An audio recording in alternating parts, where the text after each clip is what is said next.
ఎర్ర జెండా ఎగరేశారు. అట్లా ఈ ఎర్ర జెండా పుట్టింది. ఈ ఎర్ర జెండా ప్రపంచవ్యాప్తంగా దోపిడీ వర్గాల్ని, యాజమాన్యాల్ని గడగడలాడించింది.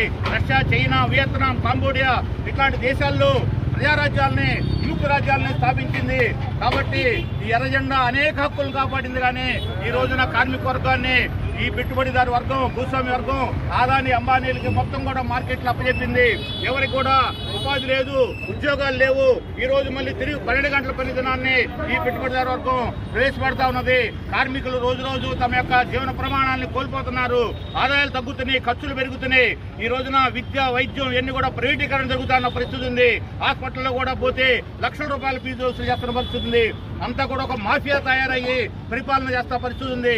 పాలకవర్గాలు ఎవరైనా కావచ్చు, మనకి ఎవరి పేదైనా, ఏ పార్టీ మీద అభిమానం ఉండొచ్చు, కానీ వాళ్ళు మన జీవితాలని ఏ విధంగా ప్రభావితం చేస్తున్నారు, మన జీవితంలో ఉన్న కష్టాలకి వాళ్ళు ఏ విధంగా మన కారకులు అవుతున్నారు. ధరల పెరుగుదల కానీ, వైద్యం పెరుగుదల కానీ, విద్య ప్రైవేటీకరణ జరగడం కానీ, మరి ఈ రోజున రైతాంగాన్ని చూసుకుంటే మిర్చి కింట 6, 7, 8, 9 వేల రూపాయలకి ఈ రోజు కొనుక్కున్న పరిస్థితిగా ఈ రోజు రైతాంగం మొత్తం కూడా అప్పుల పాలు ఆత్మహత్య చేసుకున్న పరిస్థితి ఉంది. మొన్ననే మేము ఇక్కడ రాస్తారోగు చేశాం. దాదాపుగా ఉదయం 9 గంటల నుంచి 1 గంట దాకా ఇక్కడ రాస్తారోగు చేశాం. రైతులు వలవల ఏడుస్తున్నారు. కూలీ 500 ఈ రోజున. అదే ఆటోకి తీసుకెళ్తే 550 రూపాయలు కూలిచ్చి కింటా కోస్తే 60,000 అయితేనే ఇక్కడ తీసుకొచ్చి 6,000కి అమ్ముకోవడం అంటే